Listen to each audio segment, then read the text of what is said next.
Hey everybody, back again, and today we are talking about a really cheap forge that you can get on Amazon. This is the Simon Store Propane Forge. I've had it for 3 years, and this is my take on it after having it for this amount of time. So out of the box, you will get basically everything you see here. Mine came with a 30 PSI regulator as well, so that was nice. We'll talk about all the features and the quality of things as we go.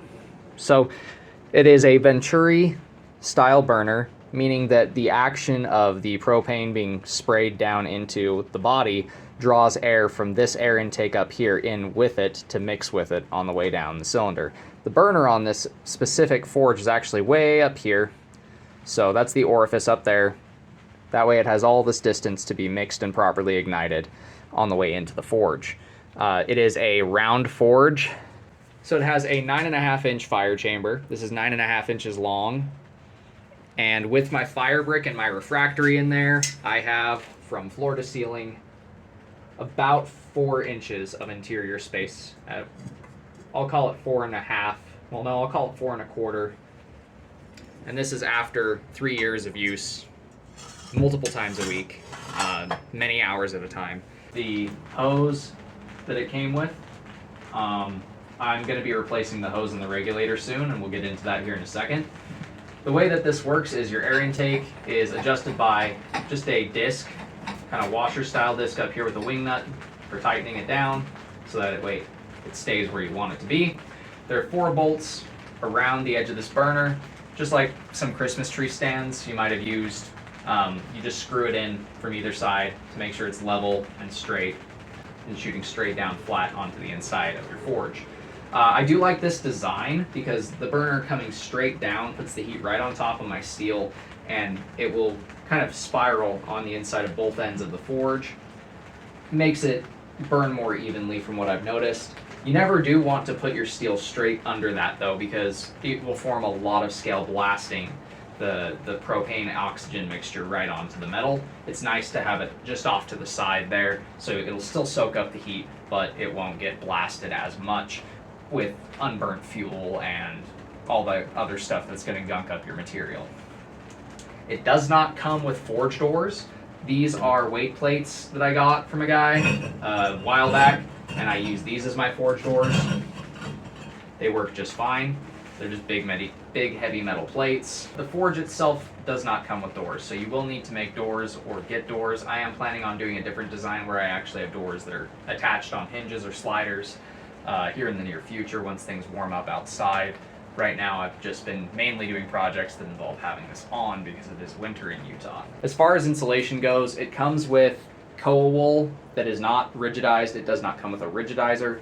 Not when I purchased it 3 years ago, it didn't. I haven't checked the recent stuff, but it did not come with rigidizer. I had to rigidize it, so you're going to want to buy some rigidizer when you get your first forge. There's a series I did on coating, rigidizing, and ceramic coating the interiors if you're interested in that on my channel. It's a little playlist.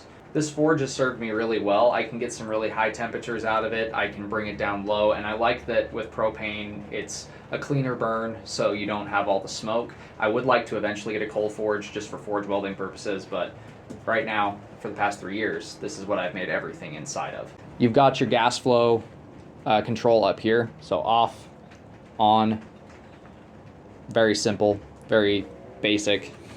And then you've got your hose and your 30 PSI regulator. It does show you in bar as well as in PSI what pressure you're at. And here in a second I'll light it up to show you guys how I light my propane forge and all that jazz. But this has held up pretty well. The only gripe I have about this whole setup is this regulator after 3 years, which granted it's been 3 years, it's sticking. So when I run out of gas at the end of a forging session, it'll still show 1 or 2 PSI, but it's not actually putting it out. The regulator bar just sticks. And then no matter how high I turn it, the regulator bar will not go past 15. It does not allow me to go past that anymore. It just sticks. I know that it's still adding more fuel, but the regulator is not rising itself. So I am going to be replacing that sometime in the near future, just because that is a little bit of an annoyance because I can't get a reading on my exact propane measurements around that height. it just sticks too much in that area. And that is my only gripe, is that this regulator does tend to, at least in my experience, become unreliable after a while. So now I'm going to turn it on and I'll show you how this forge operates. Usually what I'll do is I'll light some paper on fire in here, and then we'll turn the gas on down there with this shut off, and then we can slowly start to open our gas intake valve. So we'll light the paper on fire, make sure that's going, we'll turn on our gas,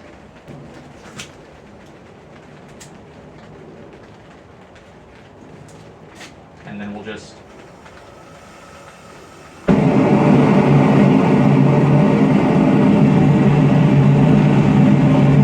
let it start. So as you can see with this Venturi burner, if you tune it correctly, you'll get a nice, beautiful, dark blue flame just like that. You do not want to see a lot of pinks or reds. The blue is going to tell you that you are completely combusting your fuel. It looks pretty wild, looks pretty cool. I like this burner quite a lot. When I put my forge doors on, it does help to retain some more of that heat, but this primarily is what I've been using for every project I've ever done. So you can see right here, we're just at 10 PSI, and I've got about 3/4 to 1 inch of air gap right there on my burner, and that in Utah, at the elevation I'm at, gives me that nice dark blue flame that's getting a nice even heat for me. Let me see if I can show you guys what I mean about this propane gauge sticking. So I'll shut it down.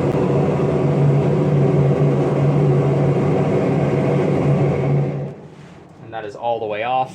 And as you can see, that gauge is now stuck at 2 PSI, and I have to tap it in order to get it to return to 0. So I think there's just something sticking in there that's become unreliable. If one of you guys know how to clean that, let me know if there's a way to clean that and stop that from happening and return it to working order so I don't have to purchase a new regulator, just a new hose, but we'll see. All in all, the Simon Store propane forge, I think I spent $175 on this forge kit. It came with the regulator, the hose, basically everything except the propane tank and the propane to get me started. I did need to buy a rigidizer, and I did need to buy the cement, but it came with a extra little patch of koa wool, so as the koa wool shed off, I was able to replace that before I re-cemented it. I'm pretty happy with it for what I paid. I mean, it's not a ribbon burner forge, it's a very simple Venturi burner, and I've been able to produce, swords that are quite large and quite long. I mean, yes, you have to heat each area individually to work it, but I mean, if you have the patience, you can make anything you want really that will fit inside of there. As long as it can fit in that opening, you can forge it. I've done axes in this, and I have done some forge welding. I'm not very good at forge welding, but I have done some forge welding in this. It can get up to forge welding heat. If I close those doors up and I tune it just right and I get the fuel air mixture just right, I can forge weld in it. I didn't think I could for the longest time, but that was just a learning curve because forge welding is blacksmith magic. But that does it for the review of the forge. So if you're looking into getting one of these and you're on a tight budget like I was, get it. I would just make sure you look into forge safety, make sure you look into how to refractory this before you just do what I did and jump in and fire it up and getting excited. But yeah, that does it for today's video. If you guys like what you've seen, you know what to do. That thing right there. And until next time, God bless. Stay sharp out there. If you're looking for a custom blade, hit up my Etsy.